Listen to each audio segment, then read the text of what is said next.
We are looking back at this day in local history as part of the Gray Media Initiative, We the People.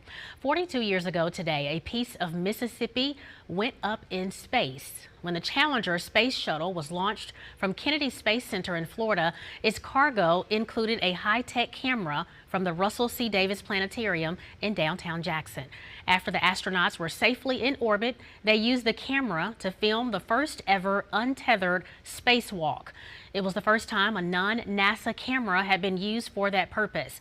The footage was included in a documentary called The Space Shuttle: An American Adventure, which premiered at the Jackson Planetarium in 1985.